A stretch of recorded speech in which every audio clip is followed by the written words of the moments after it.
Kai gives me 3 gifts on my birthday: a poem, a kiss, and the hopeless and beautiful belief that things might work. When I open my eyes, as I put my hand up to the place on my cheek where his lips touched, I say, "I didn't give you anything for your birthday. I don't even know when it is." And he says, "Don't worry about that." And I say, "What can I do?" And he answers, "Let me believe in this, all of this, and you believe it too." And I do. For one entire day, I let his kiss burn on my cheek and in my blood, and I don't push the memory away. And I have kissed and been kissed before, but this is different. This is more than my real birthday, the day of the match banquet. This feels like the day to mark time by. This kiss, these words, they feel like beginning. I let myself imagine the futures that can never be, the two of us together.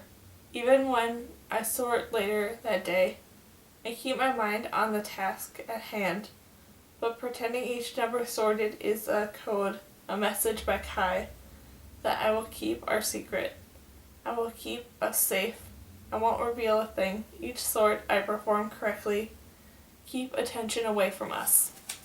Since it's not my turn for the sleep tags that night, I let my dreams take me where they will. To my surprise, I don't dream of Kai on the hill. I dream of him sitting on the steps in front of my house, watching the wind shuffle the leaves of the maple tree.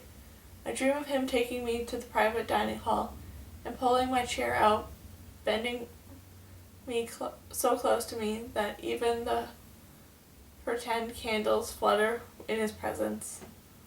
I dream of the two of us digging up the new roses in his yard, and of Kai teaching me how to use the artifact. Everything I dream is something simple and plain and everyday. And that's how I know they are dreams. Because simple and plain and everyday things are the ones that we can never have. How? I ask him the next day on the hill, once we are deep enough into the forest that no one can hear us.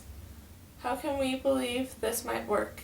The official threatened to send you back to the outer providence, Kai.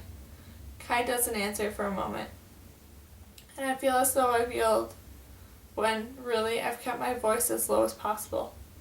Then we walk past the crane from our last hike. He looks straight at me, and I swear I feel that kiss again, but this time I feel it on my lips instead.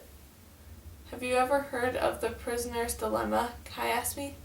Of course. Is he teasing me?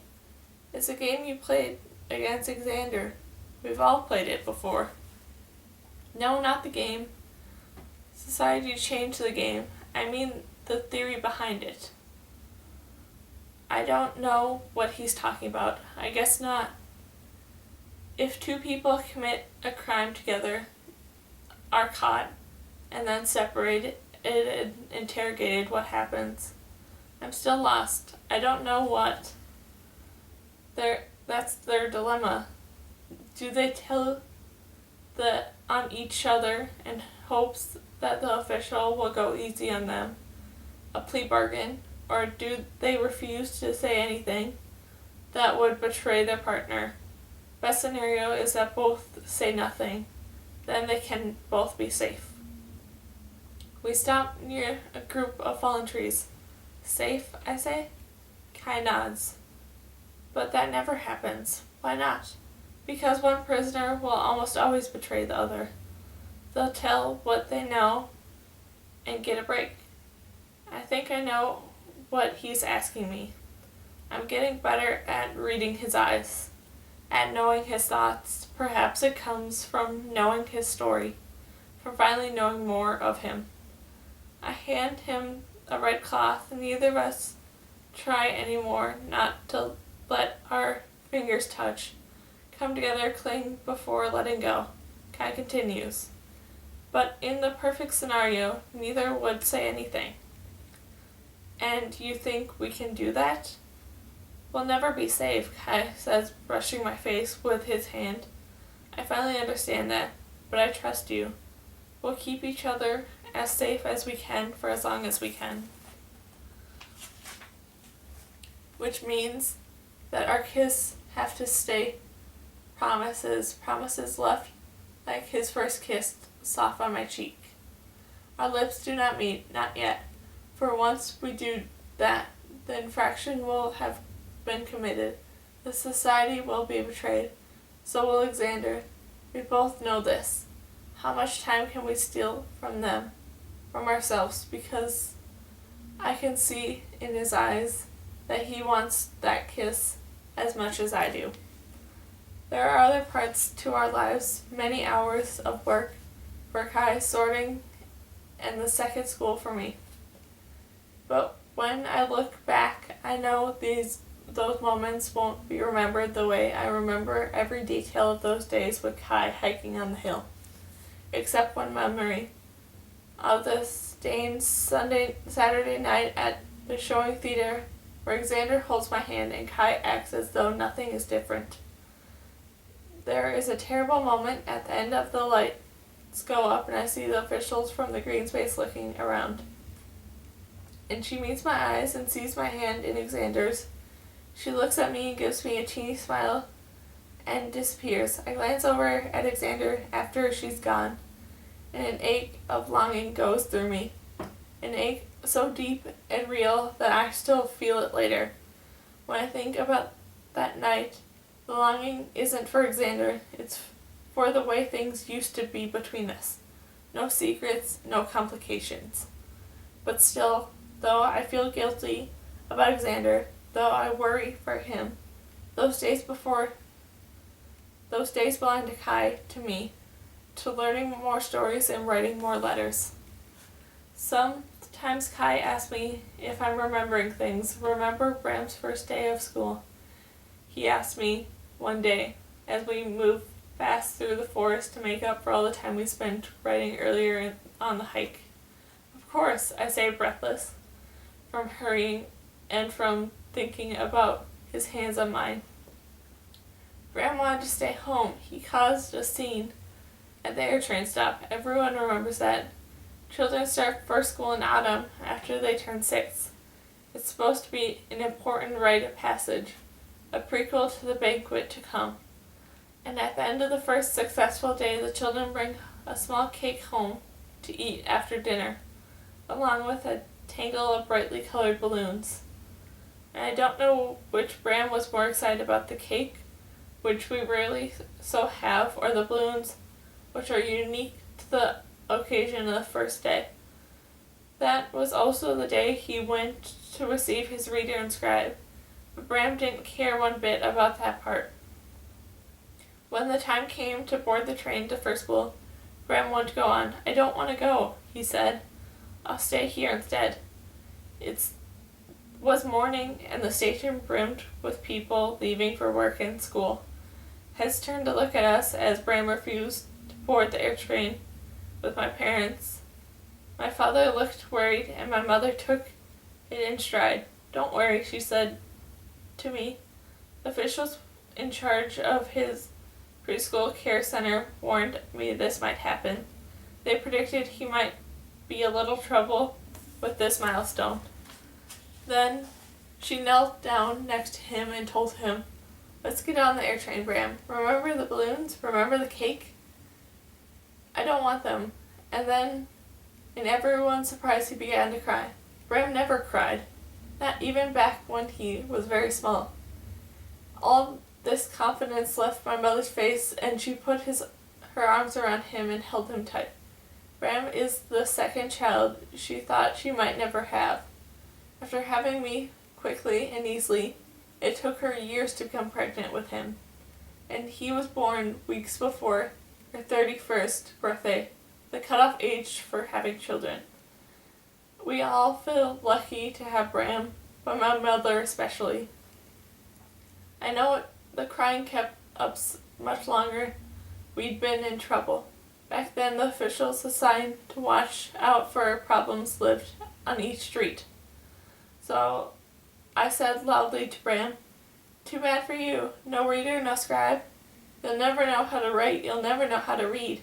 "That's not true," Bram yells. "I can learn." "How?" I ask him. He narrowed his eyes, but at least he stopped crying. "I don't care if I never can't read and write." "That's fine," I say, out of the corner of my eye. But I saw someone knocking on the official's door at the house next to the air trade stop. No, Bram has already too many citations from the care center. The train swooshed to the stop. In the moment, I knew what I had to do. I picked up his school bag and held it out to him. "It's up to you," I say, looking right into his eyes, holding his gaze. "You can grow up, or you can be a baby." Bram looked hurt. I shoved the bag into his arms and whispered in his ear, "I know the way to play games on the scribe." "Really?" I nod. Bram's face lit up. He took his bag and went through the air train doors without a backwards glance. My parents and I climbed on after him. My mother hugged me tight once we were inside. "Thank you," she said. There weren't any games on the scribe, of course. I had to invent some. But I'm not a natural sorter for nothing. It took Bram months to figure out that none of the other kids had older siblings who hid patterns and pictures in screens full of letters, and their time them to see how fast they could find them all. That is why I knew before anyone else that Bram would never be a sorter. But I still invented levels and records of his achievements and spent almost all my free time during those months coming up with games I thought he would like. And even when he figured it out, he wasn't mad. We had too much fun. And after all, I hadn't lied. I had known a way to play games on the scribe. That was the day, Kai said now, and stops. "What?" "That day I knew about you."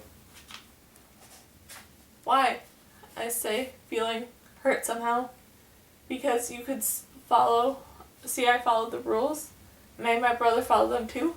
"No," he said, as if it should be obvious, "because I saw the way you cared about your brother, and because I saw that you were smart enough to help him."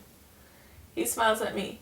"I already knew that you looked like, but that day is when I first knew you."